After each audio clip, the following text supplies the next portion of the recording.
பாடலை பாட. உனக்குள்ளே இருக்கின்ற உன் இயேசு என்றும் பெரியவரே, நீ அறியாததும் உனக்கு எட்டாததுமான பெரிய காரியங்கள் செய்திடுவார் என்கிறத. உனக்குள்ளே இருக்கின்ற உன் இயேசு என்றும் பெரியவரே, உனக்குள்ளே இருக்கின்ற உன் இயேசு என்றும் பெரியவரே, நீ அறியாததும் உனக்கு எட்டாததுமான பெரிய காரியங்கள் செய்திடுவார். நீ அறியாததும் உனக்கு எட்டாததுமான பெரிய காரியங்கள் செய்திடுவார். உனக்குள்ளே இருக்கின்ற உன் இயேசு என்றும் பெரியவரே, உனக்குள்ளே இருக்கின்ற உன் இயேசு என்றும் பெரியவரே.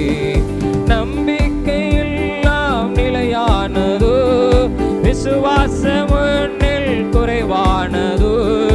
நம்பிக்கையெல்லாம் நிலையானதோ, விசுவாசம் உன்னில் குறைவானதோ. அற்புதர் உனக்குள்ளே இருக்கின்றார், அதிசயம் செய்வானி கலங்காதே, அதிசயம் செய்வானி கலங்காதே. உனக்குள்ளே இருக்கின்ற உன் இயேசு என்றும் பெரியவரே, உனக்குள்ளே இருக்கின்ற உன் இயேசு என்றும் பெரியவரே. சூழ்நிலையெல்லாம் எதிரானதோ, சுற்றத்தாருன்னில் பகையானதோ. சூழ்நிலையெல்லாம் எதிரானதோ, சுற்றத்தாருன்னில் பகையானதோ. வல்லவர் உனக்குள்ளே இருக்கின்றார், வலக்கரம் தாங்குவர் கலங்காதே, வலக்கரம் தாங்குவர் கலங்காதே. உனக்குள்ளே இருக்கின்ற உன் இயேசு என்று பெரியவரே, உனக்குள்ளே இருக்கின்ற உன் இயேசு என்றும் பெரியவரே. மதுரமான வாழ்வு கசப்பானதோ, ஒளி வரும் நேரம் இருளானதோ. மதுரமான வாழ்வு கசப்பானதோ, ஒளி வரும் நேரம் இருளானதோ. ஜீவனுள்ள தேவன் இருக்கின்றார், யாவையும் செய்வார் கலங்காதே, யாவையும் செய்வார் நீ கலங்காதே. உனக்குள்ளே இருக்கின்ற உன் இயேசு என்றும் பெரியவரே, உனக்குள்ளே இருக்கின்ற உன் இயேசு என்றும் பெரியவரே. நீ அறியாததும் உனக்கு எட்டாததுமான பெரிய காரியங்கள் செய்திடுவார். நீ அறியாததும் உனக்கு எட்டாததுமான பெரிய காரியங்கள் செய்திடுவார். உனக்குள்ளே இருக்கின்ற உன் இயேசு என்று பெரியவரே, உனக்குள்ளே இருக்கின்ற உன் இயேசு என்றும் பெரியவரே. ஹல்லேலூயா. இன்னொரு பாடலை நாம் பாடுவோம்.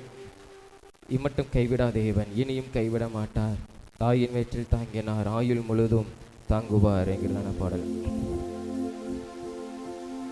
இம்மட்டும் கைவிடா தேவன் இனியும் கைவிட மாட்டார், இம்மட்டும் கைவிடா தேவன் இனியும் கைவிட மாட்டார். தாயின் வயிற்றில் தாங்கினார் ஆயுள் முழுதும் தாங்குவார், தாயின் வயிற்றில் தாங்கினார் ஆயுள் முழுதும் தாங்குவார். தாங்குவார் தவிப்பார் ஏந்துவார் என் தெய்வம், தாங்குவார் தவிப்பார் ஏந்துவார் என் தெய்வம். இம்மட்டும் கைவிடா தேவன் இனியும் கைவிட மாட்டார், இம்மட்டும் கைவிடா தேவன் இனியும் கைவிட மாட்டார். தாயின் வயிற்றில் தாங்கினார் ஆயுள் முழுதும் தாங்குவார், தாயின் வயிற்றில் தாங்கினார் ஆயுள் முழுதும் தாங்குவார். தாங்குவார் தவிப்பார் ஏந்துவார் என் தெய்வம், தாங்குவார் தவிப்பார்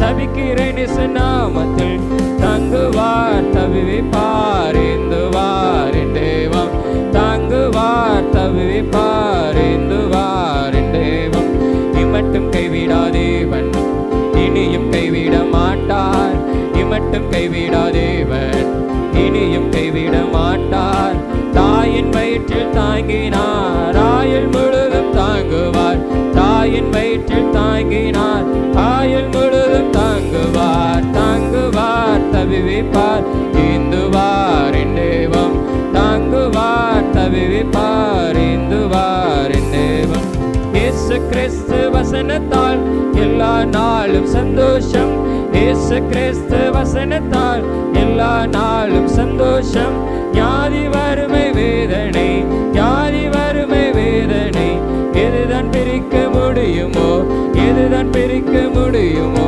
தாங்குவார் தவிப்பார் ஏந்துவார் என் தேவம் தாங்குவார் தவிப்பார் ஏந்துவார் என் தேவம் இம்மட்டும் கைவிடாதேவன் இனியும் கைவிட மாட்டார் இம்மட்டும் கைவிடாதேவன் இனியும் கைவிட மாட்டார் தாயின் வயிற்றில் தாங்கினார் ஆயுள் முழுதும் தாங்குவார் தாயின் வயிற்றில் தாங்கினார் ஆயுள் முழுதும் தாங்குவார் தாங்குவார் தவிப்பார் ஏந்துவார் என் தேவம் தாங்குவார் தவிப்பார் ஏந்துவார் என் தேவம் கர்த்தர் எனக்காய் யுத்தம் செய்வார் கலக்கம் எனக்கு இனி இல்லை கர்த்தர் எனக்காய் யுத்தம் செய்வார் கலக்கம் எனக்கு இனி இல்லை துதித்து துதித்து நாளெல்லாம் துதித்து துதித்து நாளெல்லாம் துரத்திடுவேன் சத்துருவை துரத்திடுவேன் சத்துருவை தாங்குவார் தவிப்பார்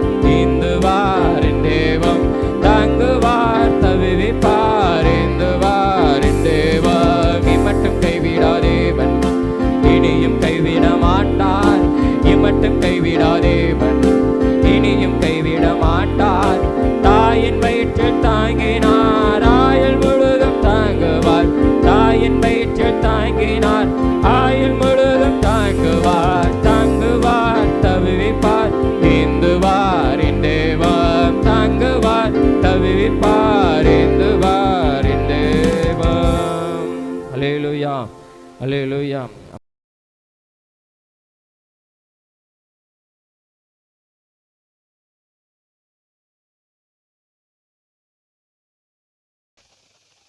நம்ம நேரம் கர்த்தருடைய வார்த்தையை கடந்து போயிடுவோம்.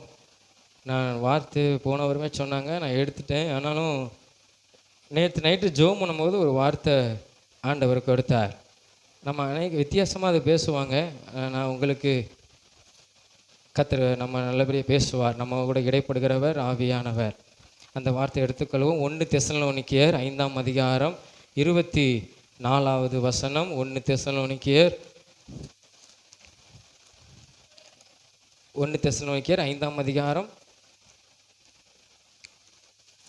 24வது வசனம். உங்களை அழைக்கிறவர் உண்மையுள்ளவர், அவர் அப்படியே செய்வார். நம்ம எல்லாரும் கண்களை மூடி தேவாதி தேவனை நோக்கி பார்த்து, அன்புள்ள தெய்வமே, உண்மை நன்றியோடு கூட துதிக்கிறோம். இந்த நாளுக்காக உமக்கு நன்றி. பேசுகிறவர் நான் அல்ல, நீர் என்பதை நாங்கள் அறிந்திருக்கிறோம்.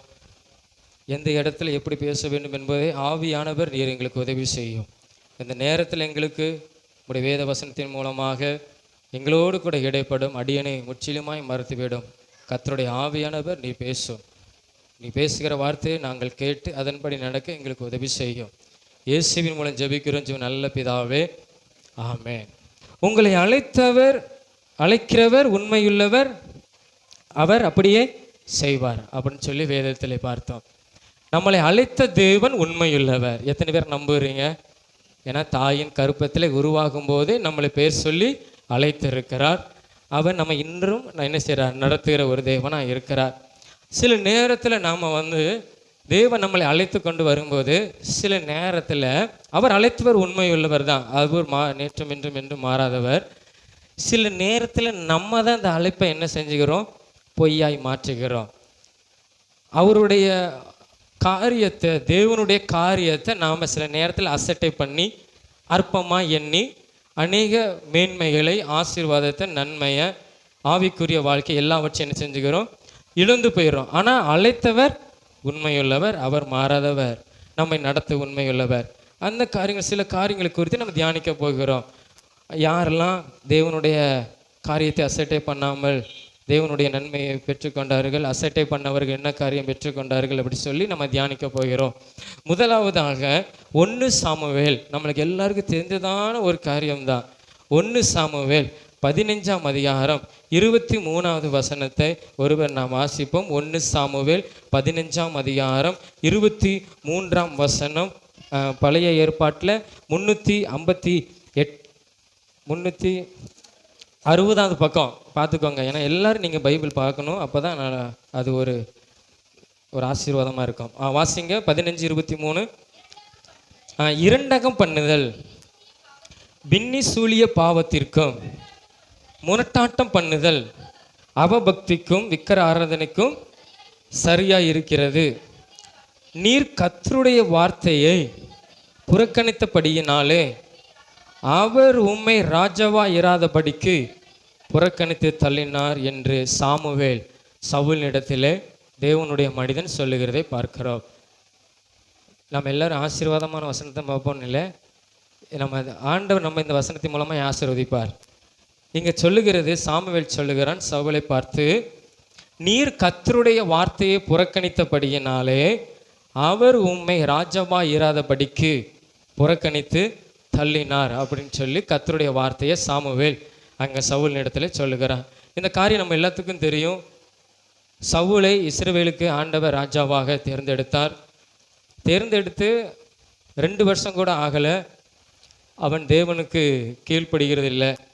ஒரு யுத்தத்தில் வரும்போது சாமுவேல் சொல்லுவான், நான் வந்து பலி செலுத்துவேன், நீ 7 நாள் அளவும் என்ன செஞ்சுருக்கணும், காத்திருக்கணும் கர்த்தருடைய சமூகத்தில் அப்படின்னு சொல்லிட்டு போவான். போகும்போது வரவே மாட்டான் சாமுவேல். டிலே ஆகிட்டே இருக்குது, சத்துருக்கள் நெருக்கிறாங்க. இதை நம்ம 13ஆம் அதிகாரத்தில் வாசிப்போம். உடனே சவுல் சொல்லுகிறான், பலியை கொண்டு வாங்க, நான் என்ன செய்கிறேன், தகன பலிகளை செலுத்துகிறேன், கர்த்தர் நம்மோடு கூட இருப்பார், நமக்கு யுத்தத்தில் உதவி செய்வார் சொல்லி அவன் பலி செலுத்துகிறான். அப்போ யார் வாரான், சாமுவேல் வாரான். சாமுவேல் என்ன சொன்னா, 7 நாள் எனக்காக காத்திரு, நான் வந்து பலி செலுத்துவேன், பலி செலுத்தும் போது கர்த்தர் நம்மோடு கூட பேசுவார், அதை நான் உனக்கு சொல்லுவேன். அவன் என்ன செய்யலை, காத்திருக்க முடியலை. அவன் யுத்தம் போனால் ஜெயிச்சாங்க. சில நேரத்தில் கர்த்தருடைய வார்த்தைக்கு கீழ்ப்படியாமல் அநேக காரியங்கள் நம்ம செஞ்சாலும் கர்த்தர் நம்மளை ஆசீர்வதிக்கிறவர், அதில் மாற்றம் இல்லை. 2 வருஷத்துக்கு அப்புறம் நடந்த சம்பவம். மறுபடி சாமுவேல் சவுலை பார்க்க வாரான். அந்த தான் நம்ம 15ஆம் அதிகாரத்தில் நம்ம வாசிக்க ஆரம்பிக்கிறோம். அங்கே 15ஆம் வசனத்தில் அதிகாரத்தில் நம்ம அந்த ஃபுல்லாக வாசிக்கிறோம். சாமுவேல் சவுலை பார்த்து சொல்லுகிறான், கர்த்தர் உம்மை ராஜாவாக தேர்ந்தெடுத்தார், என்னை வச்சு உன்னை அபிஷேகம் பண்ணினார். ஆமாம், இப்போ கர்த்தருடைய வார்த்தையை உனக்கு நான் சொல்லுகிறேன். நீ என்ன செய்யணும்னா, அமலேக்கியர் அப்படிங்கிற கூட்டம் இருக்குது. இஸ்ரவேல் ஜனங்கள் உன் முற்பிதாக்கள் எகிப்திலிருந்து கடந்து வரும்போது, அவங்க ஆசீர்வாத சுதந்திரிக்கும்படி கடந்து வரும்போது இவர்கள் வந்து என்ன செஞ்சாங்கன்னா, தடை பண்ணினாங்க. அதனால நீ அவர்கள் என்ன செய்யணும், முற்றிலுமாய் அழித்து விட வேண்டும். இது கர்த்தர் என்று சொன்னார், நீ இதன்படி செய்யணும் அப்படின்னு சொல்லும்போது உடனே சவுல் எல்லாரும் என்ன செய்கிறான், கூட்டுறான். தன்னுடைய ஜனங்கள் எல்லாரையும் கூட்டி சாமுவேல் சொன்ன வார்த்தையை, கர்த்தர் சொன்ன வார்த்தையை அவன் சொல்லுகிறான். யுத்தத்துக்கு தயாராகிறாங்க. 2,10,000 பேர் தயாராகிறாங்க. வேதம் சொல்லுகிறது 4ஆம் வசனத்தில் எல்லாரும் தயாராகிறாங்க. தயாராகி யுத்தத்துக்கு என்ன செய்யணும், கடந்து போகணும். போகும்போது அங்கே சவுல் சொல்லுகிறான், கேனியரை பார்த்து சொல்லுகிறான், நீங்கள் எங்களுக்கு உதவி செஞ்சுருக்கீங்க ஜனங்களுக்கு, இஸ்ரவேல் ஜனங்களுக்கு, அதனால் நீங்களும் இந்த ஜனங்களோடு கூட அழிக்கப்பட்டு போயிடக்கூடாது, அதனால் நீங்கள் என்ன செய்யுங்க, அவங்கள விட்டு விலகி போங்க அப்படின்னு சொல்லும்போது அவங்களும் சவுலுக்கு கீழ்ப்படிந்து விலகி போனாங்க. பாளையத்தில் இறங்கி பதிவிடை வைத்து சவுல் எல்லாம் தயாராக என்ன செய்கிறான், இருக்கும்போது ஆண்டவருடைய வார்த்தை என்னது, முற்றிலுமாய் ஒன்று கூட உன் கைக்கு வரக்கூடாது, முற்றிலுமாய் என்ன செஞ்சிடணும், நீ அழித்திடணும், ஒன்று கூட நீ எடுத்துடக்கூடாது. ஆடு மாடு எதுவுமே, கொள்ளையில் எதுவுமே நீ என்ன செஞ்சிடக்கூடாது, எடுத்துடக்கூடாது. அதுதான் கர்த்தருடைய வார்த்தை. ஆனால் அந்த சவுல் செஞ்ச காரியம் என்ன தெரியுமா, போய் என்ன செஞ்சான், உதவாததுக்கெல்லாம் என்ன செஞ்சிட்டான், புரோச்சனமற்றதெல்லாம் அழித்து போட்டான். நல்ல முதல் தரம் 2ஆம் தரம் உள்ள ஆடு மாடுகளை என்ன செஞ்சான்?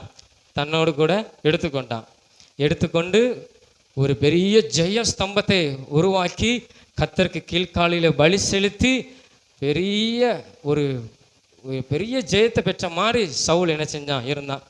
அப்போ கர்த்தர் ஒரு வார்த்தை சொல்கிறார். அதை தான் நம்ம பார்க்குறோம். அந்த அதிகாரத்தில் நம்ம பார்க்கும்போது அங்கே 11ஆம் வசனத்தை வாசிங்க. அந்த 15ஆம் அதிகாரம் 11வது வசனம். நான் சவுலை ராஜாவாக்கினது எனக்கு மனஸ்தாபமாக இருக்கிறது.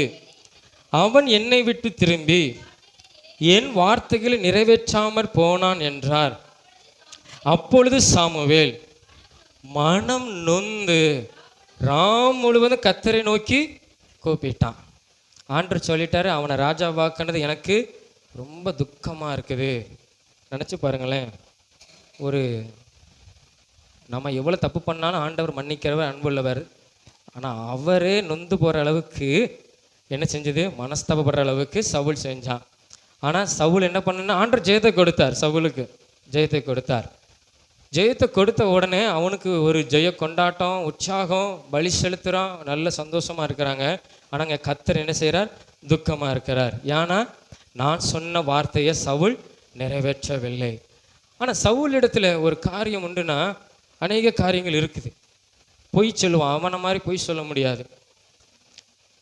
முரட்டாட்டம் பண்ணுதல், அதுதான் நம்ம 23ஆம் வசனத்தில் வாசித்தோம். நம்ம நினைக்கிறோம் முரட்டாட்டம், தேவனுக்கு பிரியமில்லாத காரியத்தை செய்கிறது, அவர் சொல்லபடி நடக்காமல் இருக்கிறது, அது பின்னி சூனிய பாவத்திற்கு என்னது ரெண்டகம் பண்ணுதல் ஒப்பாக இருக்குது. நம்ம நினைக்கிறோம் பின்னி சூனியம் வச்சாதான் அது பாவம் நினைக்கிறோம். இல்லை, கர்த்தருடைய வார்த்தைக்கும் முரண்பாடாக நடக்கிறது, விரோதமாய் செயல்படுகிறது என்னது? பின்னி சூனியம் பாவம். அப்புறம் முரட்டாட்டம் பண்ணுறது, முரண் பிடிக்கிறது.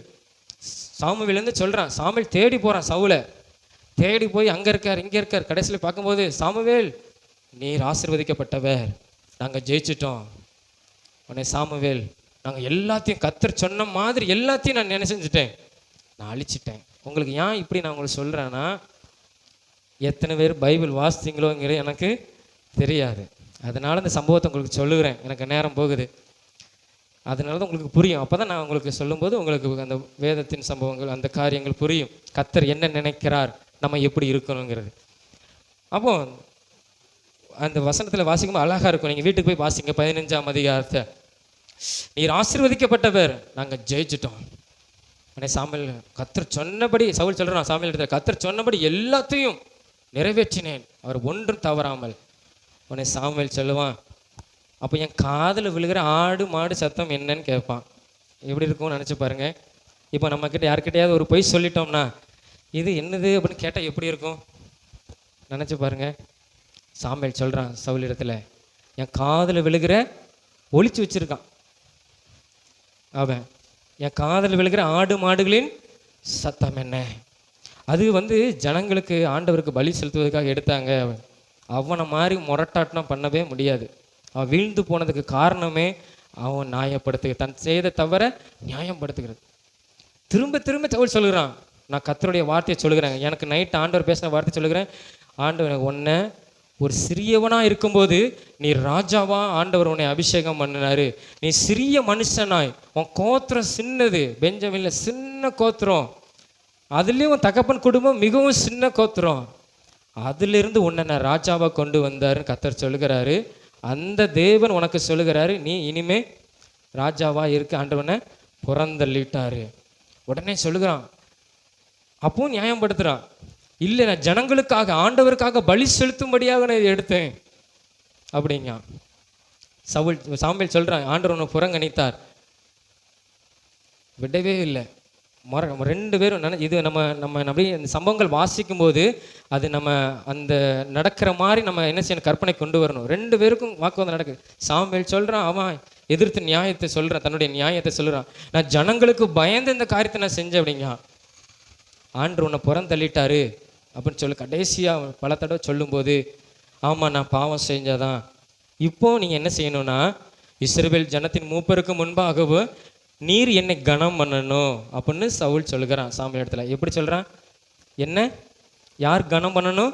தேவ மனிதன். நான் கர்த்தரை தொழுது கொள்ளும்படியாக நீர் எனக்கு உதவி செய்யணும் அப்படின்னு சொல்லி சவுல் என்ன செய்கிறான், கெஞ்சுறான்.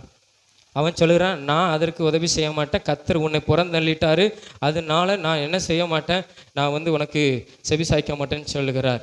உடனே அவன் கேட்கல. அதுக்கப்புறம் அவன் சொல்லுகிறான், அந்த வசனத்தை வாசிங்க, 22வது வசனத்தை வாசிங்க. 22வது வசனம். அதற்கு சாமுவேல், கர்த்தருடைய சத்தத்திற்கு கீழ்ப்படுகிறதை பார்க்கிலும் சர்வாக தகனங்களும் பலிகளும் கர்த்தருக்கு பிரியமாய் இருக்குமோ?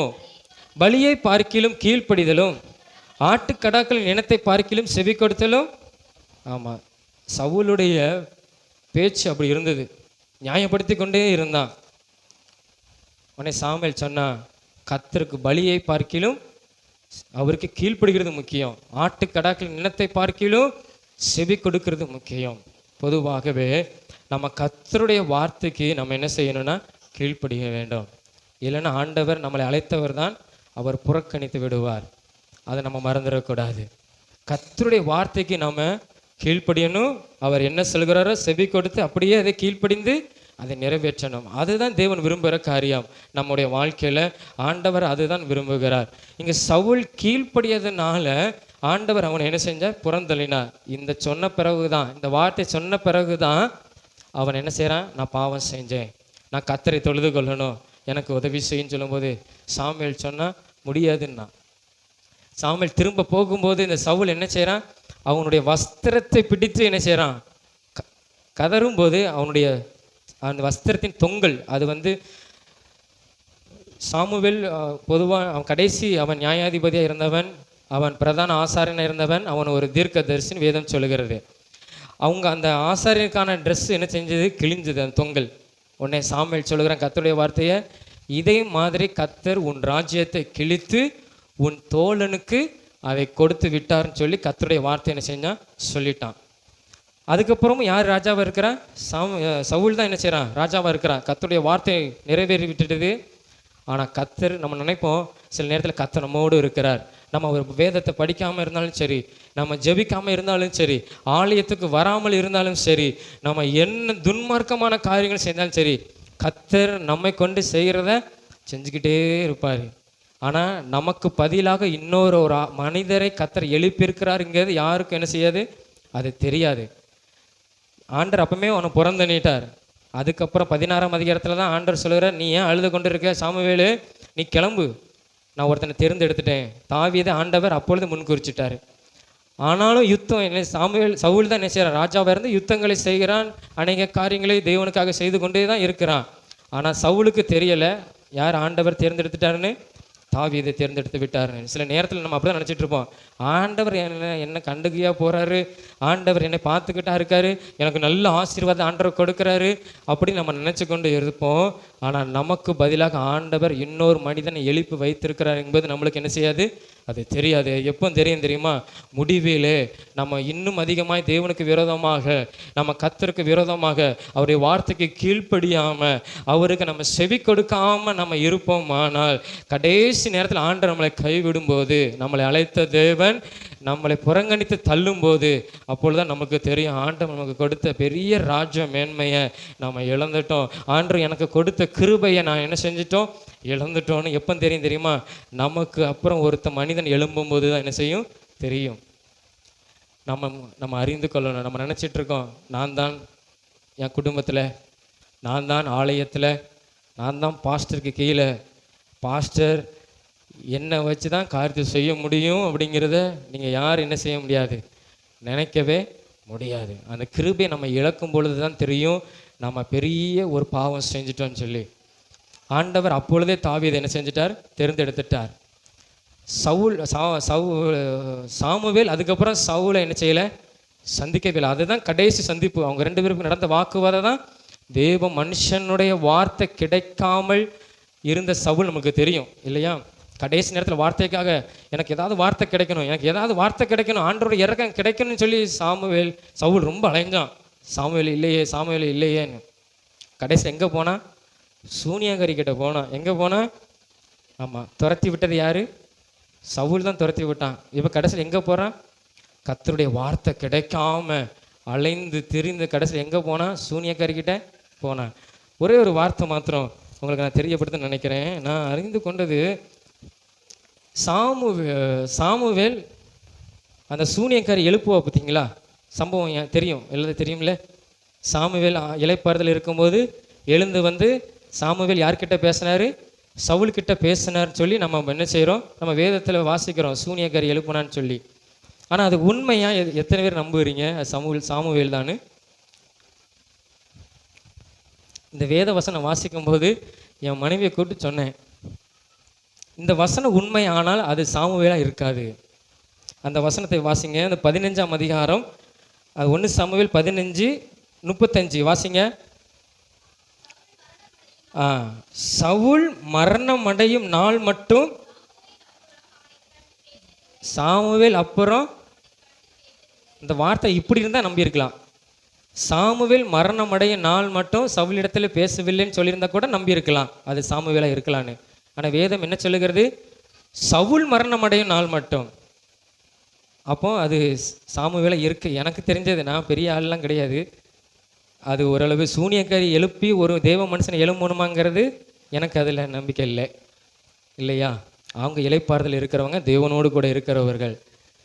ஆனால் சவுல் மரணமடைய மட்டும், அப்புறம் சாமுவேல் அவனே பேசலை. ஒரு தேவ மனிதன் கைவிட்டான், ஆனால் கர்த்தருடைய ஆலோசனை நம்மளுக்கு கிடைக்காது. வேதம் சொல்லுகிறது, ஆலோசனை இல்லாத இடத்தில் ஜனங்கள் சீர்கட்டு போவார்கள். அது ராஜாவானாலும் சரி, எவ்வளோ பெரிய மனுஷனாலும் சரி, ஐஸ்வர்யமானாலும் இருந்தாலும் சரி, தேவனுடைய மனுஷனுடைய ஆலோசனை இல்லை என்றால் அவன் நிலைமை பரிதபிக்கப்பட்ட நிலைமை தான். அதனால தான் சவுல் சூனியக்காரிக்கிட்ட போகிறான். எங்கே போனால் சூனியம். கடைசியில் அவனுடைய வம்சமே என்ன செஞ்சது, அழிந்து போன. வம்சம் இல்லை, அவனுடைய குடும்பம் என்ன செஞ்சது, அழிந்து போனது. அவன் ராஜ மேன்மை என்ன செஞ்சான், இழந்து போனான். கர்த்தருக்காக கொடுத்தால் மாத்திரம் போதாது, கர்த்தருடைய வார்த்தைக்கு நம்ம கீழ்ப்படிந்து செவி கொடுத்து அதை நிறைவேற்றணும். சில நினைப்பாங்க, கர்த்தருக்குன்னு கொடுத்தா போதும், புண்ணியம் தேடுறது, பரிகாரம் தேடுறது, காணிக்க மட்டும் கொடுத்தா போதும். இல்லை, அதான் சவுல் அங்கே சாமுவேல் சொல்லுகிறான், பலியை பார்க்கிலும் கீழ்ப்படிதல் என்ன செஞ்சது முக்கியம். நம்முடைய வாழ்க்கையில் நம்ம நல்லா தெரிஞ்சுக்கணும், காணிக்கை தேவனுக்கு முக்கியம் அல்ல, அது ஆண்டவர் மகிமைப்படுகிறவர் தான், அதில் பிரியப்படுகிறவர் தான். கொடுக்கிறதுனால என்னை சோதித்துப்பார்னு சொல்லுகிற தேவன் தான். ஆனால் நம்மை ஆசீர்வதிப்பார், கொடுக்கிறதுக்கு ஆண்டவர் ஆசீர்வதிப்பார். ஆனால் நம்முடைய ஆத்மா தப்பித்து கொள்ள வேண்டுமானால் கர்த்தருடைய வார்த்தைக்கு நம்ம என்ன செய்யணும், கீழ்ப்படிந்து என்ன செய்யணும், நடக்கணும். சவுலை போல கர்த்தர் நம்ம கொடுத்த மேன்மையை, அபிஷேகத்தை, கிருபையை நம்ம என்ன செஞ்சிடக்கூடாது, இழந்து போயிடக்கூடாது. அல்லேலூயா. எல்லாரும் கரங்களை உயர்த்தி அல்லேலூயா. அப்போ கர்த்தர் நம்மளை என்ன செஞ்சிடக்கூடாது, புறக்கணி. நமக்கு தெரியாது, இப்போ தெரியாது, ஆவியானவர் வருகிறது தெரியும், போகிறது. சிம்சன் அப்படியே இருந்தான், மடியில் படுத்திருந்தான். சத்துரு வந்துட்டாங்க, உடனே போய் நொறுக்கிடுவான், போயிடுவான். எத்தனை தடவை ஆண்டவர் கிருபை கொடுத்தார் தெரியுமா? ஒரே தடவை ஆண்டவனை இது பண்ணலை. ஆண்டு விழுந்து போன கூடாரத்தை எடுப்பித்து நிறுத்துகிறவர் தான். விழுந்து போனவனை ஆண்டவர் நிப்பாட்டுகிறவர் தான். அது ஆண்டவரத்தில் கிருபை நம்மளுக்கு கிடைக்கணும், இல்லைன்னா அது அவ்வளோதான். மறுபடியும் படுத்துருப்பான் மடியிலே. சத்துருக்கு வந்துட்டாங்க, போய் கொண்டுருவான். கடைசியில் தேவன் தனக்கு கொடுத்த ரகசியத்தை என்ன செஞ்சிருவான், அந்த லேடி கிட்ட சொல்லிடுவான், மொட்டை அடித்து விட்டுருவாங்க. கடைசி சத்துருக்கள் வந்திருக்காங்க, இவன் பிடித்து கண்ணை பிடுங்கி அவனை கோமாளி மாதிரி என்ன செஞ்சுட்டாங்க, ஆக்கி விட்டாங்க. காரணம் என்ன தெரியுமா? கர்த்தர் அவனுக்கு கொடுத்த அபிஷேகம் என்னது, உன் சரவ தலையில் என்ன படக்கூடாது, கத்தி படக்கூடாது, உன்னுடைய அபிஷேகம் பேருன்னு ஆண்டவர் சொன்னார். ஆனால் அவன் என்ன செஞ்சான், இழந்து போனான். பல முறை ஆண்டவர் அவனுக்கு கிருபை கொடுத்தார், அவன் இழந்து போனான். அப்போது நம்ம கர்த்தருக்கென்று செவி கொடுத்து நம்ம கீழ்ப்படிந்து நடக்கும்போது ஆண்டவர் நம்மளை என்ன செய்ய மாட்டார், நம்மளை கிருபை கொடுத்து நம்மளை ஆத்மாவை காப்பாற்றி நம்முடைய குடும்பத்தை காப்பாற்றி ஆண்டவர் நடத்துவார். நம்ம செவி கொடுக்காம முரட்டாட்டம் பண்ணி பிடிவாதம் பண்ணி நம்ம ரெண்டங்கம் பண்ணி நம்ம ஆவிக்குரிய வாழ்க்கையில் இருப்போம், ஆனால் ஆண்டவர் நம்மளை என்ன செஞ்சிருவார், புறக்கணித்து தள்ளி விடுவார். அழைக்கிறவர் உண்மையுள்ளவர், ஆனால் நாம தான் என்ன செஞ்சிருந்தோம், மாறிடுறோம். சவுலை அழைத்தவர் கர்த்தர். ஓடுனா சவுல், நான் ராஜாவில் இருக்க முடியாது எப்பாடின்னு ஓடுனா, பிடிச்சு கொண்டு உட்கார வச்சு அவனை ராஜா பார்க்கனாங்க. ஆனால் மேன்மை வந்த உடனே, ராஜ்ய மேன்மை வந்த உடனே, அநேக ஜெயங்கள் கர்த்தர் கொடுக்குறேன்னு சொன்ன உடனே அவன் கீழ்ப்படியாமல் இருந்தான். கர்த்தர் அவனை என்ன செஞ்சார், புறம்பே தள்ளினார். ஆனால் தாவீதின் இடத்துல ஆண்டவர் கிருபை வைக்க காரணம் தெரியுமா, அவன் கீழ்ப்படிவன். கர்த்தர் சொன்னது அப்படியே ஆண்டு சொன்ன, என் இருதயத்துக்கு ஏற்றவன், நான் நினைச்சா தாவீது செய்வான். அவன் பெரிய பாவி தான், ஆனால் மன்னிப்பு கேட்டுருவான், நியாயப்படுத்த மாட்டான், வாக்குவாதம் பண்ண மாட்டான், சரணடைவான். அதே மாதிரி நம்ம என்ன செய்யணும், தேவனை கீழ்ப்படிந்து நம்ம என்ன செய்யணும், நடக்கணும். இல்லைன்னா ஆண்டவர் நம்மளை என்ன செஞ்சிருவார், புறந்தள்ளி விடுவார். நம்முடைய மேன்மை நம்ம இழந்து விடுவோம். அதனால நம்ம கவனமா இருக்கணும். இரண்டாவது ஒரு காரியம் எஸ்தர் எடுத்துக்கொள்ளுங்க. எஸ்தர்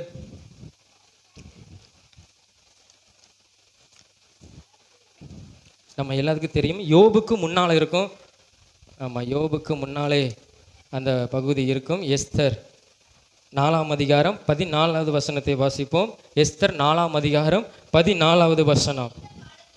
நீ இந்த காலத்திலே மௌனமாய் இருந்தால் யூதருக்கு சகாயமும் இரட்சிப்பும் வேறொரு இடத்திலிருந்து எழும்பும்.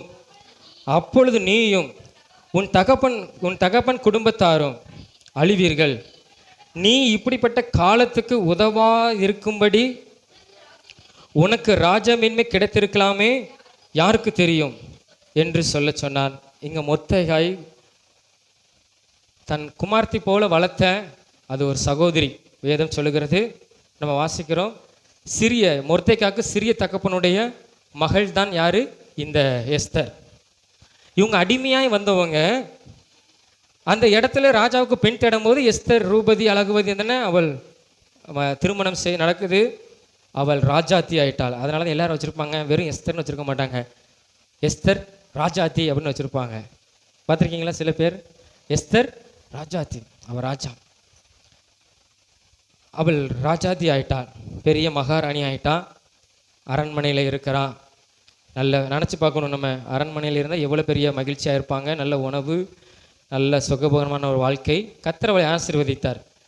மொர்தெகாய் அவளுக்காக அவன் வளர்த்தான் பார்த்தீங்களா, அரண்மனையிலே அவளை பார்த்துக்கிட்டே இருக்கான், கண்ணுக்கு முன்னால் நல்லா இருக்கணும். ஆனால் அங்கே ஒரு மனிதன் இருந்தான். வேதம் சொல்லுகிறது, அவன் பேர் என்னது? ஆமான். பெரிய கொடூரமான மனிதன் இல்லையா? ஏன் அவனுக்கு அந்த மனசு வந்தது தெரியுமா? மொர்தெகாய் அவனுக்கு, ஏன்னா அவன் ராஜா அவனை பெரிய அதிகாரியாக வைத்திருந்தான், எல்லா மந்திரிக்கு மேலே மந்திரியாக இருந்தான். அதனால என்ன செஞ்சாங்க, அரண்மனையில் இருக்கிறாங்க அவ்வளோ பேரும் வந்தாருன்னா என்ன செய்யணும்? வணங்கணும். அதுக்கு ராஜா என்ன செஞ்சிருந்தாரு? சொல்லியிருந்தாரு, நீங்கள் வணங்கணும் அவனன்னு. ஆனால் மொர்தெகாய் மாத்திரம் துமுற உட்காந்துருந்தான். அந்த ஒரு மனிதனால அவனுக்கு கோபம் வந்துச்சு, மூர்க்கம் வந்தது. இந்த ஒரு மனுஷன் நம்மளுக்கு எஞ்சி வழங்க மாட்டேக்கான். ஏன்னா அவன் யூதன், கர்த்தருக்கு மாத்திரம் அவன் மகிமை செலுத்துகிற மனிதன். இந்த மனிதன் எனக்கு அற்பமான மனிதன் சொல்லி அவன் இருந்தான். அவனுக்கு வரும்போதெல்லாம் அவனுக்கு அந்த எரிச்சல் வந்துக்கிட்டே இருந்துச்சு. அந்த ஒரு மனிதன் மேலே அவன் சொல்கிறான், இவனை நான் கொல்றதுக்கு எனக்கு ஒரு அற்ப காரியம், இவனுடைய ஜனத்தை நான் என்ன செய்யணும்? கொல்லணும் அப்படின்னு சொல்லி அவனுக்கு எண்ணம் யூதர் எல்லாத்தையும் அழிக்கணும் முடிவு பண்ணி அங்கே ராஜாவின் இடத்துல சொல்லுகிறான், உங்களுடைய தேசத்தில் பல நாடுகளிலே இப்படிப்பட்ட ஒரு ஜனம் இருக்குது, உமக்கு கீழ்ப்படிய மாட்டேக்காங்க, உங்கள் சட்டத்துக்கு கீழ்ப்படிய மாட்டேக்காங்க, அவங்கள கொல்லணும். அவங்கள கொல்வதற்கு நான் 10,000 வெள்ளி என்ன செய்கிறேன்? உங்களுடைய கஜானாவுக்கு நான் தாரேன் அப்படின்னு சொல்லும்போது ராஜா ஒன்றுமே கேட்கல, அப்படி கொடுத்துட்டார் மோதிரத்தை. நீ உன் இஷ்டப்படி செய், நீ வெள்ளி எனக்கு பணத்தை எனக்கு தர வேண்டாம், உன் இஷ்டப்படி செய். உடனே கட்டளை போகுது, எல்லா நாடுகளுக்கும் போகுது, யூதர்களை என்ன செய்யணும்? அழிக்கணும். நாள் குறித்தாங்க. இது யாருக்கு தெரியுது? ராஜா அரண்மனையில் இருக்கிற எஸ்தருக்கு தெரியல. யாருக்கு தெரிஞ்சது? மொர்தெகாய்க்கு தெரிஞ்சது. உடனே அவன் என்ன செய்கிறான்? கதறான், அலறான், துடிக்கிறான். அவன் ட்ரெஸ் எல்லாம் என்ன செய்கிறான்? தன்னுடைய மேன்மை இல்லையா, நம்முடைய அது என்ன சொல்லலாம், கௌரவம். நம்ம ட்ரெஸ் எதுக்கு கொடுக்குறோம்? நமக்கு அது என்னது, ஒரு மானத்தை காக்கிறதுக்காக நம்ம கொடுக்குறோம். அதை எல்லாத்தையும் திறந்து என்ன செய்கிறான்? சாம்பல் உட்காந்து கதறான் தன்னுடைய ஜனங்களுக்காக. எஸ்தருக்கு தகவல் போகுது, ட்ரெஸ்ஸை கொடுத்து விட்ற, நீ வஸ்திரத்தை போடு. அவன் புறந்தண்ணிட்டான். உடனே காரியம் என்னன்னு விசாரிக்கும் போது தன்னுடைய ஜனங்கள் அழிக்கப்பட போகிறாங்க. அதனால என்ன செய்? உடனே ராஜாவின் இடத்துல போய் பேசு. ஆனால் அவள் சொல்லுகிற காரணம் சொல்லுகிறா, என்னால் போக முடியாது, நான் 30 நாள் வரை ராஜாவை என்ன செய்ய முடியாது, நான் அவரை பார்க்க முடியாது, அவரை தரிசிக்க முடியாது, நான் போக முடியாது. நான் எப்படி அவருக்காக மன்றாட முடியும்? உங்களுடைய ஜனங்களுக்காக நான் வேண்டுதல் செய்ய முடியாது. நான் போனேன்னா அவர் என்ன செஞ்சிருவார்? என்ன கொன்றுவார். அவருடைய அனுமதி இல்லாமல் நான் போக முடியாது, அவர் என்னை கூப்பிடாமல் நான் போக முடியாதுன்னு சொல்லுகிறா. அப்போ தான் மொர்தெகாய் சொல்லுகிறான். அந்த வசனத்தை மீண்டும் நம்ம வாசிப்போம். 14ஆம் வசனத்தில், நீ இந்த காலத்திலே மௌனமாக இருந்தால் யூதருக்கு சகாயமும் ரட்சிப்பும் வேறொரு இடத்திலிருந்து, எங்கிருந்து வரும்? வேறொரு இடத்துலேருந்து ஆண்டவர் எழுப்புவார். நீ இன்னைக்கு ஜெபம் செய்யலைன்னா, உன் ஜனங்களுக்காக நீ பரிதபிக்கலைன்னா, இன்னைக்கு நீ உன்னுடைய சொந்த குடும்பத்தை ஆதாயப்படுத்தி கொள்ளவில்லைனா, இல்லைன்னா அநேக ஜனங்களுக்கு என்னுடைய அன்பை சொல்லி, என்னுடைய சுவிசேஷத்தை சொல்லி நீ ஆத்தும ஆதாயம் பண்ணாமல் நீ இருப்பாய். ஆனால் அந்த ஆத்மா வேற ஆள் மூலமாக ரட்சிக்கப்பட்டுரும். ஆனால் பரிதபிக்கப்படுகிறது யாரு? நான். எஸ்தர் இயேசுவை அறிந்தவள் ஒரு யூதன். அவளுக்கு தெரியும் ஆண்டவரை பற்றி. அவள் சாக்கு சொல்கிறான், நான் போக முடியாது, 30 நாள் அழைக்கப்படலை, போக முடியாது. மொர்தெகாய் சொல்கிறான், நீ இல்லைன்னு ஆண்டவர் வேற ஆளை எழுப்புவார். நீ அரண்மனையில் சொகுசாக உட்காந்துருக்கிறதுனால நீ தப்புவியோ? மற்றவெல்லாம் அழிஞ்சு நாசமாக போயிருமா, நீ மட்டும் நல்லா இருப்புன்னு நினைக்கிறியோ? உன்னை ஆண்டவர் என்ன செஞ்சிருவார்? உன்னை மேன்மையிலிருந்து தள்ளி விடுவார். உன்னை எஸ்தர் அந்த வார்த்தையை கேட்ட உடனே மொர்தெகாய் சொல்கிறான், எனக்காக ஜெபம் பண்ணுங்க, எனக்காக நான் இதெல்லாம் மீறி நான் ராஜாவை பார்க்க போகிறேன், நான் செத்தாலும் சாகுறேன். இந்த இருதயம் நம்மளுக்கு என்ன செய்யணும்? இருக்கணும். அல்லேலூயா, அல்லேலூயா. எல்லாரும் கரங்களை உயர்த்தி என்னோடு இருக்கீங்களாங்கிறத நான் என்ன செய்யணும்? அறிஞ்சிக்கிடணும். நான் ஏன் உங்களுக்கு இப்படி சொல்கிறேன்னா உங்களுக்கு அப்போ தான் புரியும். நான் சொல்லிட்டு போயிடலாம், எஸ்தர் குறித்து அப்படி சொல்லிட்டு போயிடலாம். உங்களுக்கு நல்ல அது மண்டையில் மைண்டில் என்ன செய்யணும்? இருக்கணும். நம்ம அதை அறிந்து அது கீழ்ப்படிந்து நம்ம செயல்பட ஆரம்பிக்கணும். இது கடைசி காலம் இல்லையா? ஆண்டவர் நம்ம என்ன சொல்கிறாங்க, நீங்கள் ஆண்டவர் வருவார் வருவார் வருவார். நீங்கள் எப்போ வருவார்? இப்போ எனக்கு 32 வயசு ஆகுதுன்னு வச்சுக்கோங்களேன். எனக்கு மிஞ்சி போனால் ஒரு 50 வயசு வரை நான் 50 வருஷம் ஆண்டவர் கொடுப்பாரா? ஆண்டவர் கிருபை கொடுத்தா. அப்புறம் எனக்கு இந்த உலகம் முடிந்து போனது. அப்போனா உங்கள் வயசை நீங்கள் கணக்கு பண்ணிக்கோங்க, எத்தனை வருஷம் உங்களுக்கு இந்த உலகம் இருக்குன்னு. பரலோகத்துக்கு போகணும். எப்படி போகணும் தெரியுமா? யோபு சொல்கிறான், கத்தர் கொடுத்தார், கத்தர் எடுத்தார். அது உண்மை. வெறுமையாக வந்தால் வெறுமையாக தான் போவோம். ஆனால் எதோட போகணும் தெரியுமா? ஆத்து மக்களோடு கூட நம்ம என்ன செய்யணும்? போகணும். ஆண்டவர் நம்மளை அழைக்கணும் இல்லையா? ஆண்டவர் ஒரு அநேக உவமைகளை சொல்கிறார். ஒரு மனுஷன் என்ன செய்ய தூர தேசத்துக்கு போகும்போது, இன்னொரு ராஜ்யத்தை பிடிக்கிறதுக்கு அவன் போகும்போது தன்னுடைய இருக்கிற தாளந்தெல்லாம் மனிதன் கொடுத்து கொண்டு போனான். மீண்டு வரும்போது கேட்குறான், 10 கொடுத்தவன் 5 கொடுத்தவன் 10 ஆக்கிட்டான், 2 கொடுத்தவன் அதை ஆக்கிட்டான், 1 கொடுத்தவன் என்ன செஞ்சிட்டான்? நீ கடினமான இருதயம் அறிந்திருக்கிறேன், நீரே விளைய செய்வீர், அதனால் பத்திரம் முடிச்சு வச்சுருக்கேன். நான் அதையும் நான் இழந்துட்டேன்னு என்ன நீங்கள் என்ன செஞ்சுருவீங்க? என்னை அழித்துருவீங்க, அதனால் பத்திரமா வச்சுருக்கேன்னா. ஆண்டவர் என்ன சொன்னார்? பொல்லாத ஊழியக்காரன் சொன்னார். ஆண்டவர் நமக்கு கிருபைகளை கொடுத்துருக்கிறார். சுவிசேஷத்தை மற்றவங்களுக்கு நம்ம என்ன செய்யணும்? அறிவிக்கணும். மற்ற ஜனங்களுக்காக நம்ம என்ன செய்யணும்? எஸ்தரை போல மன்றாடி நம்ம என்ன செய்யணும்? ஜெபிக்கணும். அந்த ஆத்துமா எங்கே போகக்கூடாது? நரகத்துக்கு போகக்கூடாது. அது ஆத்துமா தேவனோடு கூட இருக்கும்படியாய் நாம் என்ன செய்யணும் தெரியுமா? கர்த்தருக்கென்று வேலை செய்யணும். அது ஒரு மேன்மை. நம்ம கிராம ஊழியத்துக்கு போகிறோம். அந்த மீனாட்சிபுரத்தில் போன மாதம் அப்போ அந்த 1.5 வயசு தான் இருக்கும் அந்த குழந்தைக்கு. அவர் பூசை போடுவார். அவர் அந்த பிள்ளைகள் வந்து வேப்பிலை கொண்டு அடிப்பார். கோயிலில் பூசாரி போடுறாரு. அவருடைய பேத்தி சொல்லுது, அவர் என்னை கூப்பிட்டு சொல்லுகிறார். நான் அவர் பக்கத்தில் உட்காந்து ஐயா கிட்ட நான் பேசிக்கிட்டு இருக்கேன். பேசிக்கும்போது சொல்கிறாரு, பேத்தியா ஏசு வந்திருக்கிறாரு சொல்லி கொடுத்தாங்க. வயசு 1.5 கூட இருக்காது. என் பேத்தியா சொல்கிறான், ஏசு வந்திருக்கிறாரு சொல்லி கொடுத்தாங்க. நான் என்ன இப்படி சொல்லி கொடுத்தாங்களா அப்படின்னு யோசிச்சுட்டு இருக்கும்போது அப்போ ஒரு வசனம் சொல்லி கொடுத்தோம். போதகர் இயேசு வந்திருக்கிறார், உன்னை அழைக்கிறார். அந்த வசனத்தை அந்த பிள்ளை சொல்லுது. பூசாரி வீட்டில் அந்த வம்சவத்தில் ஒரு பிள்ளை இயேசுங்கிறது என்ன செய்யுது சொல்லுகிறது. நம்ம சொன்னால் போதும், கத்துறதை என்ன செஞ்சுக்கிடுவார்? ரட்சித்து விடுவார். அந்த குடும்பத்தை என்ன செஞ்சிருவார்? நம்ம செய்ய வேண்டியது அவருடைய அன்பை சொல்லணும். பாருங்கள், இயேசுங்கிற நாமத்துக்கு அது வல்லமை இருக்குது. அவர் சொல்லுறார், இயேசு வந்திருக்கிறார் சொல்லி கொடுத்தாங்க. அப்போ நம்ம ஏன் அப்போ நம்ம இதுக்கு கோடி கணக்கில் என்ன செய்யலாம்? செலவு பண்ணலாம் அந்த ஆத்துமாக்களுக்காக. அல்லேலூயா, அல்லேலூயா.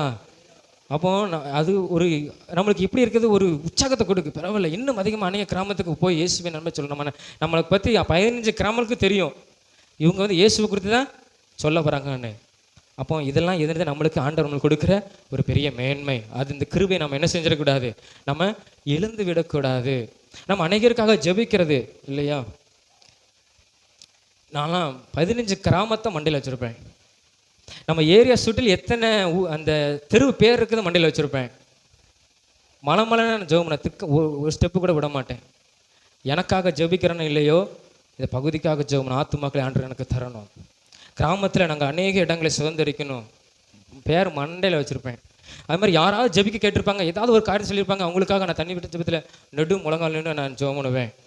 சில நேரம் எந்திக்க கூட முடியாது, இந்த கால் அப்படியே நரம்போடு இழுத்துக்கிடும். என் பெட்டை அப்படி பிடிச்சி ஊனி தான் என்ன செஞ்சேன்னா அப்படியே எந்திப்பேன். காரணம் என்ன தெரியுமா? நம்ம இந்த கடைசி நாட்களில் தேவனுக்காக என்ன செய்யணும்? பரிதபிக்கணும். எஸ்தர் மாதிரி செத்தாலும் பரவாயில்ல, ஆண்டவர் என்னை ஆசீர்வதித்தாலும் ஆசீர்வதிக்க போடல, கர்த்தருக்காக நம்ம என்ன செய்யணும்னா ஓடணும். அல்லேலூயா, அல்லேலூயா. நம்ம அநேகருக்கு இயேசுவின் அன்பை சொல்லணும். இப்படி தான் நான் ஒருத்தங்கிட்ட நான் இருக்கிற இந்த பகுதியில் எப்படியாவது உங்கள் சுவிசேஷத்தை சொல்லணும் அப்படின்னு வாய்ப்பை தேடிக்கிட்டே இருந்தேன். சரியான பக்திவானவங்க, சொல்லணும் எப்படியாவது சொல்லணும் வாய்ப்பை எதிர்பார்த்துட்டே இருந்தேன். ஒரு நாள் அரசியல் பற்றி பேசுனாங்க. நீங்கள் எப்படி நினைக்கிங்க அப்படின்னு கேட்டாங்க. நான் சொன்னேன், மது குடி இதெல்லாம் ஒழிச்சாலே நாங்கள் என்ன செஞ்சோம், அதுதான் நாங்கள் ஜெபம் பண்ணுவோம். கிறிஸ்தவங்கள் மற்றவர்களுக்காக நாங்கள் ஜெபம் பண்ணுவோம். நாங்கள் நல்லா இருக்கணும்னு நாங்கள் ஒரு எல்லோரும் நல்லா இருக்கணும், எல்லோரும் மனம் திரும்பணும், அதுதான் எங்களுடைய நோக்கம். அப்படி பேசி கொண்டு இருக்கும்போது நீங்கள் பரம்பரை கிறிஸ்தவங்களாம் கேட்டாங்க. பிடிச்சிக்கிட்டேன். கிட்டத்தட்ட 1/2 மணி நேரம் அவங்களுக்கு என்ன செஞ்சேன்னா சொன்னேன், இல்லை எங்களுக்குன்னு ஒரு குழந்தைமெல்லாம் உண்டு அப்படின்னு நாங்கள் சொல்லி நாங்கள் இப்படி ரட்சிக்கப்பட்டோம். இப்போ கூட நாங்கள் கிராமத்துக்கு ஊழியத்துக்கு போயிட்டுருக்கிறோம், இயேசு குறித்து சொல்கிறோம், அன்றைக்கி குடும்பத்தை அற்புதம் நடக்குது, அந்த பெரிய சம்பவத்தில் அவங்களுக்கு சொன்னேன். கேட்டுக்கிட்டே இருந்தாங்க. அப்போ அந்த வாய்ப்பை எதிர்பார்த்தோன்னு 1/2 மணி நேரம் நிற்க வச்சு, ஏற்கனவே 1/2 மணி நேரம் நின்று பேசியிருக்கோம். அதுக்கப்புறம் 1/2 மணி நேரம் அந்த வாய்ப்பு விடக்கூடாதுன்னு சொல்லி அவங்களுக்கு என்ன செஞ்சேன், சுவிசேஷத்தை வாய்ப்பு கிடச்சுன்னு சொல்லிட்டு. அப்போ நம்ம வேலை பார்க்குற இடத்துலையும் நம்ம இருக்கிற இடத்துலையும் வாய்ப்பு கிடச்ச உடனே என்ன செஞ்சிடணும், அவங்க பிரச்சனை சொல்லும்போது நான் ஜெபம் பண்ணுறவங்களுக்காகன்னு சொல்லி அவங்களுக்கு நம்பிக்கை கொடுக்கணும். ஆமாம், என் வாழ்க்கையில் இப்படி தான் இருக்குது. நம்ம பிரச்சனையை மற்றவங்கிட்ட என்ன செய்யக்கூடாது, சொல்லக்கூடாது. அது ஒன்று தெரிஞ்சுக்கணும். கிறிஸ்தவங்களில் நான் என் பிரச்சனை யாருக்கிட்டையும் நான் சொல்லவே மாட்டேன். என் குடும்பத்தில் நான் சொல்ல மாட்டேன். எல்லோரும் தெரிஞ்சுக்கணும்னு நினைப்பாங்க, நான் சொல்லவே மாட்டேன். நான் அது ஏன் கத்திரத்தில் நான் பேசி நான் ஆண்டவர்கிட்ட நான் என்னுடைய பிரச்சனை சரி பண்ணிக்கிடுவேன். மற்றவங்க நம்மக்கிட்ட சொல்லும்போது அவங்களுக்காக நம்ம என்ன செய்யணும், ஜெபம். நம்ம பிரச்சனை போய் சொன்னாங்கன்னா இவங்களும் இப்படி தான் இருக்காங்க, இவங்க இயேசு, நம்ம ஜெபம் பண்ணணும். மற்றவர்களுக்கு அவங்களுக்காக ஜெபம் பண்ணுறேன். அப்போ நம்ம அதுக்காக என்ன செய்யணும், பரிந்து பேசுகிறோம். எஸ்தரை மாதிரி செத்தாலும் பரவாயில்ல, ஆண்டுக்காக ஆத்துமாக்களை ஆதாயம் பண்ணணும். அதை அப்போ சொன்னாங்க. ஒருத்தவங்க பார்த்தான் என்ன, அதெல்லாம் தப்பே கிடையாது. நம்ம பேசாமல் கத்துறோம், பைத்தியக்காரி மாதிரி இருந்து கத்துறோம். அவன் கேட்டான், கேட்கான், இல்லைன்னு போகிறான்ப்பா. நம்ம பெரிய ஸ்பீக்கர்லாம் எடுத்து வச்சு பேசினா தான் கவர்மெண்ட்டு என்ன செய்யணும், அப்ரூவல் வாங்கணும், பெர்மிஷன் வாங்கணும். இது நம்ம தேவையில்லை. நம்ம பேசாமல் கத்துறோம், கேட்குறேன் இல்லைன்னா போட்டு நம்ம பயப்படக்கூடாது. கர்த்தருடைய சுவிசேஷத்தை இயேசுவை குறித்து நம்ம மற்றவர்களுக்கு நம்ம என்ன செய்யணும்னா சொல்லணும். இன்றைக்கு நம்ம திருமணம் பண்ணணும். நீங்கள் ஒவ்வொரு பேரும் என்ன செய்யணும், உங்கள் அருகில் சொல்லணும். பக்கத்தில் உட்காந்துட்டு கோல் சொல்கிறது, புறங்குறுகிட்டு இருக்கிறது, அவங்களோட சேர்ந்து கதை பேசுகிறது நீங்கள் விடுங்க. இல்லைன்னா மற்றவர்களை போல தான் நம்மளை என்ன செய்வாங்க, இவங்களும் நம்மை போல் ஒருவர் நினச்சிருவாங்க. நம்ம கிறிஸ்தவ வாழ்க்கை என்பது அது ஒரு தனிப்பட்ட ஜீவமாக இருக்கணும். அவங்க நினைக்கணும், இவங்ககிட்ட போய் பேசுனா நம்மளுக்கு ஒரு ஆறுதல் கிடைக்கும். இவங்ககிட்ட போய் நம்ம பிரச்சனை சொன்னால் இவங்க நமக்காக ஜெபம் பண்ணுவாங்க, கர்த்தர் நம்ம வாழ்க்கையில் பெரிய காரியங்களை செய்வார் அப்படிங்கிற ஒரு எண்ணம் நம்மளுக்கு என்ன செய்யணும், நம்ம இருக்கணும். அல்லேலூயா. எல்லாரும் கரங்களை உயர்த்தி அல்லேலூயா. ஒரு பாடல் உண்டு, அந்த பாடலை நான் பாடுகிறேன். நீங்கள் என்ன செய்யுங்க, கரங்களை நம்ம தெரிஞ்சதான பாடல் தான். உமக்காக தானே நையா நான் உயிர் வாழ்கிறேன் நையா, உமக்காக தானே நையா நான் உயிர் வாழ்கிறேன் நையா, இந்த உடலும் உள்ளமெல்லாம் அன்பருமக்காக தானே நையா, இந்த உடலும் உள்ளமெல்லாம் அன்பருமக்காக தானே நையா, கோதுமை மணி போல் மடிந்திடுவேன், உமக்காய் தினமும் பலன் கொடுப்பேன். கோதுமை எல்லாரும் அர்ப்பணிப்போடு, உமக்காய் தினமும் பலன் கொடுப்பேன், அவமானம் நேர்ந்தை சிலுவைதனை, அவமானம் நேர்ந்தை சிலுவைதனை, அனுதினமுமக்காய் சுமக்கின்றேன், அனுதினமுமக்காய் சுமக்கின்றேன், உமக்காக தானேனையா நான் உயிர் வாழ்கிறேன் ஐயா, இந்த உடலும் உள்ளமெல்லாம் அன்பருமக்காக தானேனையா. அல்லேலூயா, அல்லேலூயா. இன்றைக்கு எத்தனை பேர் நீங்கள் இதை கடைப்பிடிக்க போகிறீங்க? எல்லாரும் ஆமேன்னு சொல்லுவோம். ஆமாம், அது உங்கள் தலை மேலே விழுந்துட்டு நீங்கள் செய்தே ஆகணும். நம்ம சுவிசேஷத்தை நம்ம முடிஞ்சளவு என்ன செய்வோம்? நம்ம மற்றவர்களுக்கு அறிவிப்போம். அல்லேலூயா. ஆத்துமாக்கள் அழிந்து போயிடக்கூடாது. எஸ்தர் வேண்டுதல் பண்ணினால் கர்த்தர் கிருபை கொடுத்தார். அவளுக்கு ராஜா சொல்லுகிறான், உனக்கு நான் உன் வேண்டுதல் என்ன, உனக்கு எல்லாம் தாரேன். நம்மளாக இருந்தால் அவன் சொல்லுகிறான், ராஜ்யத்தின் பாதி மட்டும். வேத வசனம் சொல்லுகிறது எஸ்தர் 1:1 127 நாடு. அப்போ நினச்சி பாருங்க, எஸ்தர் நினச்சிருந்தா அந்த பாதி நாடையும் என்ன செஞ்சிருக்கலாம், வாங்கியிருக்கலாம். ஆனால் தன் சுயத்தை விரும்பலை, தன்னுடைய ஜனங்களுக்காக நின்றாள். அல்லேலூயா. அதனால் ஆண்டவர் ராஜ்ய மேன்மையிலே அவன் நிலைத்திருக்கும்படி ஆண்டவர் என்ன செஞ்சார்? அந்த இடத்துல அவளை உயர்த்தி வைத்திருந்தார். அல்லேலூயா. ஒரு வேளை அவள் விலகி எனக்கு பாதி தேசம் தந்துருங்க, நான் பெரிய ராணி ஆயிடுவேன் அப்படின்னு நினச்சிருந்தார்னா ஆண்டவர் அன்னைக்கு அவளை என்ன செஞ்சுருப்பார்? மேன்மையிலிருந்து சவுளை தள்ள மாதிரி என்ன செஞ்சிருப்பார்? தள்ளி இருப்பார். ஆனால் தன் சுயநலத்தை விரும்பலை, ஜனங்களுக்காக வேண்டுதல் செய்து தன்னுடைய ஜனங்கள் காக்கும்படியாக அவள் என்ன செஞ்சால்? மன்றாடி ஜெபம் பண்ணினாள். அதே மாதிரி நம்மளும் ஆத்துமாக்களுக்காக இருக்கும்போது கர்த்தர் நம்மளை என்ன செய்கிறார்? நம்மளை மேன்மைப்படுத்தி நம்ம வருகையில் போகும்போது, நம்ம ஆத்துமா அவரோடு கூட போகும்போது அங்கே நம்மளுக்கு என்ன மேன்மை கிடைக்கும்? அநேக ஆத்துமாக்களை உத்தமமும் உண்மையும் உள்ள ஊழியக்காரனே என்னுடைய வாசலுக்குள்ள என்ன செய் பிரவேசின்னு ஆண்டவர் நம்மளை பார்த்து என்ன செய்வார்? சொல்லுவார். இல்லைன்னா வெறுமனையாக தான் போகணும், கிரீடம் கிடைக்காது இல்லையா? அப்போ நம்ம அதில் கர்த்தருக்கு அந்த மேன்மை நம்ம பெற்றுக்கொள்ளும்படி நமக்கு உதவி செய்வார். இன்னும் ஒரு காரியம் மாத்திரம் நம்ம தியானித்து நம்ம முடிக்க போகிறோம். லூக்கா 19ஆம் அதிகாரம் 37ஆம் வசனம் 38வது வசனத்தை வாசிப்போம். லூக்கா 19ஆம் அதிகாரம் 37ஆம் வசனம் 38ஆம் வசனத்தை வாசிங்க.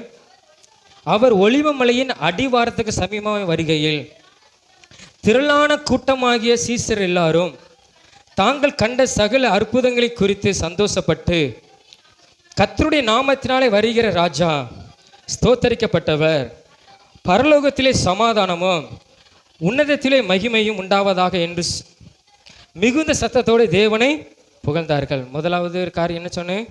என்ன சம்பவம் சொன்னேன்? சவுல் எதனால் அவன் ராஜ மேன்மை இழந்தான்? கீழ்ப்படியாதனால, கர்த்தருடைய வார்த்தையை நிறைவேற்றாதனால.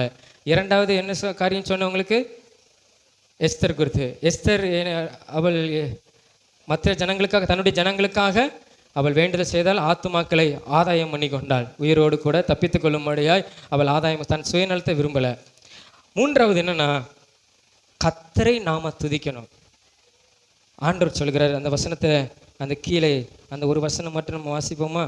அந்த கீழே அந்த 40வது வசனத்தை வாசிங்க. அவர்களுக்கு அவர் பிரதித்திரமாக, இவர்கள் பேசாமல் இருந்தால் போதும். இயேசு சொல்லுகிறாரு, நீ துதிக்கலைன்னா எது துதிக்க? என்ன? கல் துதிக்க ஆண்டரால் முடியும். ஏன்னா ஆண்டர் சொல்லுவார், ஆபிரகாமுக்கு கல்லுக்குனாலே குழந்தைய உருவாக்க முடியும். நீ துதிக்கலைன்னா என்ன வேறு ஒன்று என்ன செய்யும்? என்னை துதிக்கும். நானும் ஒரு நல்ல ஒரு பாடகர் குழு ஏற்படுத்தலான்னு தான் பார்க்கேன். ஒருத்தரும் கீழ்ப்படிய மாட்டேங்காங்க. நான் சின்ன வயசுலேருந்து நான் பார்க்குறேன், நம்ம சர்ச்சில் அநேகர் பாடினவங்க உண்டு, பழைய ஆளுக்களுக்கு தெரியும். ஆனால் அந்த கிருபையில் அவங்க இழந்து போயிட்டாங்க. அது ஒன்று. சிலருக்கு நான் ஃபோன் போட்டு வாங்க, சாமுவேல் இருக்கும்போது அவன் ட்ரம்ஸ் வாசிப்பான், நல்லா வாசிப்பான். அவன் வந்துடுவான், நாங்கள் எல்லோரும் பாட்டு எடுத்து அவன் அதுக்கு தகுந்த மாதிரி அடிப்பான். நாங்கள் நல்லா ப்ராக்டிஸ் பண்ணுவோம். அதுக்கப்புறம் நம்ம கீபோர்டு இன்ஸ்ட்ருமெண்ட்டு, இன்னும் கிட்டார் வந்தாலும் குறைச்சல் கிடையாது. ஆமாம், பேஸ் கிட்டார் வந்தாலும் குறைச்சல் கிடையாது. ஆனால் ஃபோன் போட்டு கூப்பிடுறதுக்கு நான் படாத பாடு நினச்சிறேன், படுக்கிறேன். உனக்கு தான் அந்த மேன்மை இல்லாமல் போகுது, அவ்வளோதான். நாம் கர்த்தரை எப்படி புகழ்ந்து என்ன செய்யணும்? பாடணும். இயேசு கழுத மேலே போகும்போது ஜனங்கள் எல்லாரும் என்ன செய்கிறாங்க? துணியை விரிக்கிறாங்க. அதெல்லாம் நம்ம என்ன நினைக்கிறோம்? துணி ஏதாவது துணியை விரிச்சு விட்டாங்க? இல்லை, ஆண்டருக்கு முன்பாக நான் ஒன்றும் இல்லை. தாவீது ராஜ வஸ்திரத்தை எடுத்து போட்டு கர்த்தருடைய பெட்டி என்ன செஞ்சான்? கொண்டு வந்தான். மீகா சொன்னா, இப்படி நீர் ஆடுதிரே ஜனங்களுக்கு முன்பாக, நீ ஒரு ராஜா அப்படின்னு சொல்லும்போது அவன் அவளை சபிச்சான். அவள் கடைசி வரைக்கும் ஆசீர்வாதம் இல்லாமல் இருந்தாள். தாவீது கூட இருந்தாலும் அவன் சொல்லுகிறான், நான் கர்த்தரை துதிக்கிறதுக்கு, அவருடைய வல்லமைக்கு முன்பாக நான் ஒன்றுமில்லை. வஸ்திரங்களை விரித்து இயேசு வருகிறார். அவங்க அவங்க நல்ல ஒரு கூட்டம். அந்த கூட்ட பேர் வாசிங்க 19ஆம் அதிகாரத்தில். அந்த கூட்டத்தின் பேர், அந்த 39ஆம் வசனத்தை வாசிங்க. பரிசேயர். இவங்க பெரிய போதும் பரிசேயர், இவங்க பெரிய ஆள், உயர்ந்தவங்க. ஆண்டவரே அதட்டும். ஆண்டவர் சொன்னார், இவங்க துதிக்கட்டினாலும் நீ துதிக்கட்டினாலும் வேறு ஒன்று என்ன செய்யும், புகழ்ந்து பாடும். ஜனங்கள் அவங்க கண்டது, இயேசு கிறிஸ்து செய்த அற்புதத்தை பார்த்து பார்த்து பார்த்து புகழ்ந்து பாடி கத்தரை துதித்தாங்க. நாங்களாம் சும்மா அந்த பாட்டுத்தால் எடுத்து பிரிண்ட் பண்ணி கொண்டு வருதில்லை. நான் ஒவ்வொரு வாரமும் வந்து உட்காந்து கீபோர்டு போட்டு, எனக்கு அந்த ஞானமும் கிடையாது, கீபோர்ட் நான் படிக்கலை. இந்த மறுபடி கொட்டு தான் அடிக்க வேண்டிய சூழ்நிலை வந்துச்சு.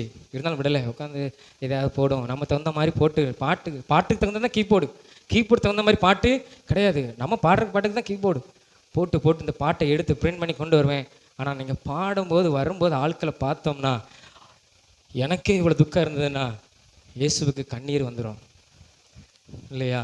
10 மணினா ஆண்டவர் நமக்கு முன்பாக அந்த இடத்துல பூமியில் என் நாமத்தினால் 1-2 பேர் இருந்தாலே போதும், ஆண்டவர் அந்த இடத்துல இருக்கார். இன்றைக்கி நான் ஆராதனை நடத்தும்போது நான் வேறொரு வார்த்தையை தியானித்து தான் நான் வந்திருந்தேன்.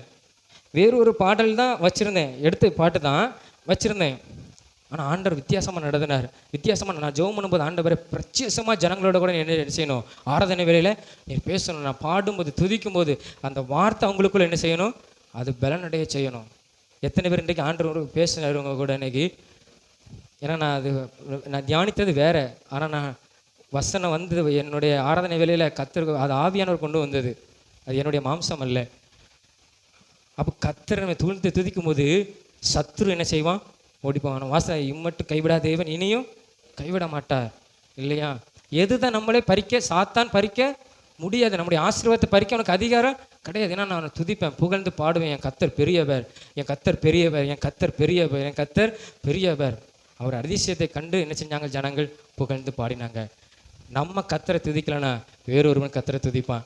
கத்தர் உனக்கு பாடுகிற தாளத்தை கொடுத்து நீ அதை இழந்து போனீங்கன்னா வேற ஒருவர் ஆண்டவர் என்ன செஞ்சிருவார், சபையில் எழுப்பி வச்சுருவார். நம்ம நினைக்கிறோம் நம்ம கூப்பிட்டா வர்றது கிடையாது, ஃபோன் போட்டால் எடுக்கிறது. நான் எத்தனை பேரை நான் வீட்டுக்கு போய் கூப்பிட்டுருக்கேன் தெரியுமா, ஆராதனைக்கு வாங்க, வாலிபர் ஆராதனைக்கு. இப்போ நான் மெசேஜ் இன்ன வரை நான் போட்டுக்கிட்டு இருக்கேன் ஒவ்வொரு பேருக்கும். ஆனால் வருகிறது கிடையாது. என்னுடைய வேலை செஞ்சுட்டு ஆண்டு போகும்போது என்னை கேட்பார், நியாயத்தை இருக்கும்போது எனக்கு கேட்பார், தம்பி நீ வாலிபர் கூட ஆண்டவர் எல்லாத்துக்கும் மெசேஜ் அனுப்பினா சில பேர் வீட்டுக்கு கூட போயிருக்கேன், வரல ஆண்டவரே. நான் பதில் சொல்லிடுவேன். அவன் உன்னை கூப்பிட்டாமல நீ வந்தியான்னு ஆண்டவர் என்ன செய்வார், நியாயத்திலே எல்லாருக்கும் மரணம் அடைஞ்ச பின்பு நியாயத்திலே ஆண்டவர் என்ன செய்வார், கண்டிப்பாக அதை என்ன செய்வார், அதை கேட்பார். அப்போ நம்ம அவர் பாண்டி துதிக்கிறதில்ல நம்ம என்ன செய்யக்கூடாது, வெட்கப்படக்கூடாது. நான் இந்த கொயர் உருவாக்குன்னு தான் பார்க்குறேன், ஆனால் முடியல. நம்ம அங்கே ஓடி வரணும், தாழ்ந்து நான் பாடணும், சர்ச்சை முன்னால் நிற்கணுங்கிற அந்த விருப்பம் வாஞ்ச வேணும். நம்ம சகையை குறித்து பார்க்கும்போது சகை அந்த 19ஆம் அதிகாரத்தில் 3ஆம் வசனத்தில் அங்கே சொல்லுகிறது, லூக்கா 19:3 இயேசு எப்படிப்பட்டவர்னு சொல்லி பார்ப்பதற்கு ஓடுனா, மரத்து மேலே ஏறினா. அம்பானி மரத்து மேலே ஏறினா நம்ம என்ன நினைப்போம்? வேதம் சொல்லுகிறது அவன் ஐஸ்வர்யவான், உயர்ந்த அதிகாரி. எங்கே மேலே இருக்கான்? மரத்து மேலே நிற்கான். யாரை பார்க்கறதுக்கு? வாஞ்ச. நம்ம நினச்சி பாருங்களேன், கற்பனைக்கு ஒரு அம்பானி இந்த மரத்து மேலே ஏறி நின்று இந்த ஆலயத்தில் என்ன நடக்குதுன்னு பார்த்தாருன்னா எப்படி இருக்கும்? ஏசு என்னையா செய்கிறாரு அப்படின்னு சொல்லி இந்த மரத்து மேலே ஏறி நின்று அம்பானி பார்த்தா நம்ம என்ன நினைப்போம்? பைத்தியக்காரன் போவோம். ஆனால் சகை வெட்கப்படலை. ஜனங்கள் நெருக்கி வந்தாங்க, அதை உதறினான். தன்னுடைய சரீர வளர்ச்சியும் கண்டுக்கல. கத்தரை நான் பார்க்கணும், அவரை நான் தேடணும்னு சொல்லி ஓடி வந்தான். அதனால தான் ஆண்டவர் அண்ணாந்து பார்த்து கூப்பிட்டாரு. நம்ம நினைக்க சகையை பார்த்தோன்னா வீட்டுக்கு வா ரட்சிப்பு அப்படிலாம் இல்லை. அவனுடைய விருப்பம் வாஞ்சையை பார்த்து கத்தர் அவன் வீட்டை என்ன செஞ்சார், ஆசீர்வதித்தார். அவனும் ஆபிரகாமுக்கு, அவன் ஒரு அந்நிய மனிதன், ஆனால் அவனும் ஆபிரகாமுக்கு நீ என்னுடைய பிள்ளை அப்படி ஆண்டவன்னு சொன்னார். நினச்சி பாருங்க, அவன் செய்த தியாகம் என்ன தெரியுமா? அநேக ஜனங்கள் நெருக்கினாங்க, முன்னால் ஓடுனான். நான் குட்டை பார்க்க முடியாது, நான் மரத்து மேலே ஏறினான். நான் பெரிய பணக்காரன், நான் பெரிய அதிகாரின்னு அவன் சொல்லவே இல்லை. சகையோ கத்தருக்கு முன்பாக நம்ம எல்லோரும் ஒன்றுமே இல்லை. அதனால தான் ஆண்டவர் அண்ணன் பார்த்து உன் வீட்டுக்கு வரணும்னு சொன்னார். எத்தனை பேர் நெருங்கி வந்தாங்க, உன் வீட்டுக்கு வரணும்னு சொன்னாரா? இல்லை, சகையுக்கு தான் ஆண்டவர் சொன்னார். காரணம் என்ன தெரியுமா? தன்னுடைய ஆஸ்தி அவன் மென்மை என்னலை, உறவினர்கள் நண்பர்கள் பார்ப்பாங்கன்னு அது என்னலை. இன்னொன்று அவன் என்ன செஞ்சான் தெரியுமா? முன்பாக போனான். முதலாவது ஃபஸ்ட்டு கத்தர்னு வைக்கும்போது ஆண்டவன் வீட்டுக்கு வந்து அவனுக்கு ஆசீர்வாதத்தை கொடுத்த மாத்திரம் இல்லை, நீ என்னுடைய பிள்ளைன்னு ஆண்டவர் என்ன செஞ்சார், அவனை ஆசீர்வதித்தார். இந்த கடைசி நாட்களில் நம்ம இருக்கிறோம். கர்த்தருக்காக நாம் என்ன செஞ்சிடணும், ஏதாவது செஞ்சிடணும். நம்ம பாடி துதிக்கலைன்னா 2 பேரும் நாங்களே கொட்டடிச்சு தம்பி அடிப்பான், நான் கீப்பர் போட்டு பாடி கர்த்தர் வந்துடுவார், என்ன ஆசிர்வதிச்சுவார். அதுக்குள்ள மகிமை எனக்கு தந்துடுவார். ஆராதனைக்கு வரலன்னா அதுக்கு நீங்கள் வந்தீங்கன்னா உங்களுக்கு அந்த மகிமை, இல்லைன்னா எழுந்து போறீங்கன்னு அர்த்தம். இன்னைக்குள்ள மகிமை நீங்கள் என்ன செஞ்சிட்டீங்க, எழுந்து போயிட்டீங்கன்னு அர்த்தம். அது உண்மை. நான் உங்களுக்கு உற்சாகப்படுத்தின அர்த்தம் நீங்கள் வரணும்னு சொல்கிறது நான் இல்லை.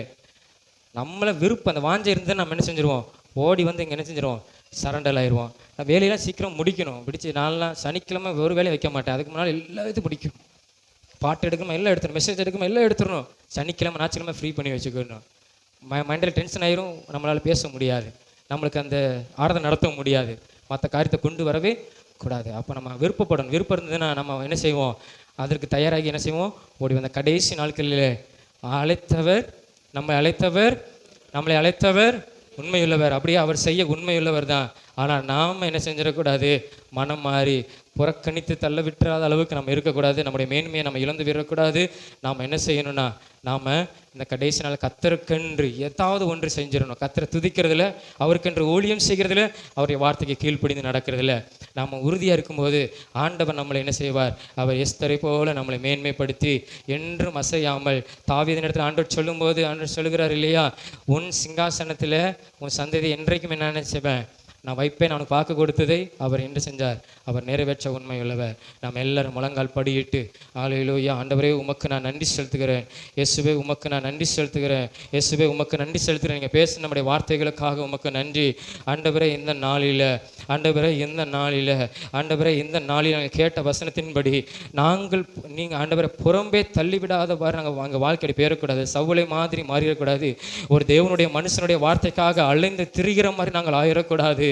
ஆண்டவரே, எனக்கு நீங்கள் கிருபை செய்யணும், எனக்கு நீங்கள் கிருபை செய்யணும் ஆண்டவரே. ஒரு எஸ்தரை போல ஆண்டவரே, நான் சுயநலத்துக்காக நான் இருக்கக்கூடாது ஆண்டவரே. நான் ஆத்துமாக்களை ஆதாயம் பண்ணுகிறவனாக, உம்முடைய சுவிசேஷத்தை நான் அறிவிக்கிறவனாக கர்த்தர் நீர் என்னை மாற்றணும் ஆண்டவரே. ஸ்தோத்திரம். அன்றைக்கு ஜனங்கள் உம்முடைய அதிசயங்களை கண்டு புகழ்ந்து உம்மை துதித்தார்கள் ஆண்டவரே. நீங்கள் சொன்னீங்க, நீ துதிக்க நான் கல்லு கூட துதிக்கன்னு சொன்னீங்க ஆண்டவரே. நான் உம்மை புகழ்ந்து பாடுவேன், நான் உம்மை பாடுவேன், நான் உம்மை மகிமைப்படுத்துவேன், நான் உம்மை ஆண்டவரை உயர்த்துவேன் ஆண்டவரை. அப்பா உமக்கு ஸ்தோத்திரம், இயேசுப்பா உமக்கு ஸ்தோத்திரம், இயேசப்பா உமக்கு ஸ்தோத்திரம் ஆண்டவரே. உமக்கு நான் நன்றி செலுத்துகிறேன் ஆண்டவரே. இந்த கேட்ட அந்த வார்த்தையின்படி நாங்கள் கீழ்ப்படிந்து நடந்து செவி கொடுத்து அதை நிறைவேற்ற எங்களுக்கு நீ உதவி செய்யும். இயேசுவின் மூலம் ஜெபிக்கிற நல்ல பிதாவே, ஆமென் ஆமென். மேலே அப்படியே எல்லாம் எலும்பி நின்று 5 மணி முடிக்க போகிறோம். உம்மை துதிக்கிறோம், நன்றி செலுத்துகிறோம். கர்த்தர் நல்லவன். நம்மோடு பேசின வார்த்தைகளுக்காக எல்லாரும் கரங்களை உயர்த்தி ஹல்லேலூயா, ஹல்லேலூயா. ஆண்டவர் நம்முடைய கீழ்ப்படிதலை தேவன் விரும்புகிறார். அவர் சொன்ன வார்த்தையை நாம் நிறைவேற்றணும், அவர் சொல்லுகிறபடியே நாம் செய்யணும். ஹல்லேலூயா, ஹல்லேலூயா. ஆண்டவரே, ஹல்லேலூயா. நமக்கு எல்லாவற்றிலும் கீழ்ப்படுகிற பிள்ளைகளாக எங்களுக்கு காணப்படும் ஐயா. எங்கள் சபை உமக்கு கீழ்ப்படியணும், நாங்கள் உமக்கு கீழ்ப்படியணும் ஆண்டவரே. நாங்கள் கீழ்ப்படியவங்களாக இருக்கணும் ஆண்டவரே. ஹல்லேலூயா. துதிக்கிறோம் ஆண்டவரே. நான் எப்பவும் ஒரு காரியத்தை நினைப்பேன், எவ்வளோ பெரிய ஊழியத்தை செய்தாலும் அங்கெங்கே ஓடினாலும் ஹல்லேலூயா, எல்லாவற்றுக்கும் மேலாக ஆண்டவரே நமக்கு எல்லாவற்றை கீழ்ப்படுகிறானா, தேவன் சொல்லுகிறபடி நான் செய்கிறேனா, அதுதான் முக்கியமாக தேவன் எதிர்பார்க்கிறது. எவ்வளோ பெரிய ஊழியத்தை செய்தாலும் ஆண்டவருக்கு நான் கீழ்ப்படியணும், ஆண்டவர் சொல்கிறபடி தான் நான் செய்யணும். சொல்லாத ஒரு காரியத்தை என்னுடைய மேன்மைக்காக, சபையினுடைய மேன்மைக்காக நான் எதையும் செய்யக்கூடாது. எல்லாரும் கரங்க வைத்து ஆண்டவரே சோதரையா, உமக்கு நான் எல்லாவற்றிலும் கீழ்ப்படியணும். எஸ்தரை போல ஜனங்களுக்காய் பரிதபிக்கணும், ஜனங்களுக்காக ஜெபம் பண்ணணும். நாம் ஜெபம் பண்ணலை அப்படின்னா, நாம் செயல்பாட்டில் இல்லை அப்படின்னா ஹல்லேலூயா, தேவன் ரட்சிப்பை வேறு வழியாக வேறு யார் மூலமாய் கொண்டு வந்துடுவார். அது நாம் நினைக்கிற நம்மளால தான் அப்படிங்கிற இல்லை, தேவன் இன்னொரு பக்கம் ஒருத்தர் எழுப்பிட்டு தான் இருப்பார். ஹல்லேலூயா. தேவன் வேறொரு வழியை பயன்படுத்திடுவார். நாம் துதிக்கல் அப்படின்னா வேறு யாரையா துதிக்க வச்சிருவார். எல்லாரும் கரங்களை வைத்து நல்ல ஆண்டவரே, எங்களோடு கூட பேசி நல்ல வார்த்தைகளுக்காக ஸ்தோத்திரம். தொடர்ந்து அறிவான நம்முடைய மகனை இன்னும் அதிகமாய் பயன்படுத்தும், பிரயோஜனப்படுத்தும். அவங்களுக்கு இருக்கிறதான எண்ணங்கள் ஆண்டவரே, மேல் இருக்கிறதான வாஞ்சைகள், தாகங்கள் எல்லாவற்றையும் வருணாக நிறைவேற்றி நாமத்தினை மகிமைப்படுத்தும், அதிகமாக அவனை பயன்படுத்தும், ஆசீர்வதியும். ஆண்டவரை துதிக்கிறோம். ஆண்டவரை துதிக்க வந்திருக்க எல்லாருக்கும் ஸ்தோத்திரம். எல்லாரும் கரங்களை தேடி கத்த நாமத்தை மகிமைப்படுத்துவோம்மா. வந்த எல்லா மக்களுக்காக எல்லாரையும் ஆசீர்வதி, எல்லா குடும்பங்களையும் ஆசீர்வதியும். விளையினப்பட்டிருக்கிற பிள்ளைகளுக்கு நாங்கள் செபிக்கிறோம். விளையினங்கள் போராட்டம் எல்லாம் மாறட்டே இயேசுவின் நாமத்தில். எல்லாருடைய எண்ணங்கள் எதிர்பார்ப்புகளை என் ஆண்டவர் நிறைவேற்றுவீராக, நாமத்தை மகிமைப்படுத்துவீராக. ஒவ்வொரு குடும்பத்திலே சந்தோஷத்தை, சமாதானத்தை, ஒரு மன நிறைவை கர்த்தர் கொடுக்கும்படி செபிக்கிறோம். எதிர்பார்க்கிற திருமண காரியங்களுக்காக ஆண்டவரை கர்ப்பத்துக்காக நாங்கள் செபிக்கிறோம். ஆண்டவரே கர்ப்பமாக இருக்கிற பிள்ளைகளுக்காக நல்ல சுகப்பிரசவத்துக்காக நாங்கள் செபிக்கிறோம். எதிர்பார்க்கிற வேலை வருமானத்துக்காக செபிக்கிறோம். ஆண்டவரே கர்த்தர் தொடர்ந்து பிள்ளைகள் வருகை கிரியை செய்யும். வருமானங்கள் ஆசீர்வதிக்கப்படட்டும். ஒவ்வொரு மாதத்தினுடைய தேவைகள் சந்திக்கப்படட்டும். குடும்பத்தில் சமாதானம், சந்தோஷம் காணப்படட்டும். வந்திருக்க எல்லாரையும் ஆசீர்வதியும், எல்லாரையும் ஆசீர்வதியும்.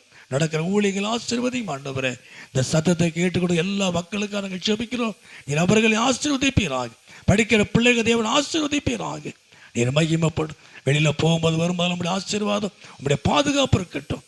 ஆண்டவரே துதிக்கிறோம். கர்த்தர் பெரிய காரியங்களை செய்யும். இயேசு நான் ஜெபிக்கிறோம் நல்ல பிதாவே. என் ஆத்துமாவே கர்த்தரை ஸ்தோத்திரி. என் ஆத்துமாவே நம்முடைய கர்த்தராகிய இயேசு கிருபையும் தேவனுடைய அன்பும் பரிசுத்தமுடைய அன்பின் ஐக்கியமும் நம் மனிதரோடு கூட எப்போது இருப்பதாக. ஹல்லேலூயா, ஹல்லேலூயா, ஹல்லேலூயா. கர்த்தருக்கு ஸ்தோத்திரம். எல்லாருக்கும் ஸ்தோத்திரம். சைடில் பின்னால் இருக்கிறவங்களுக்கு எல்லாருக்கும் ஸ்தோத்திரம். ஒரு வாழ்த்துவோம். ஸ்தோத்திரம்.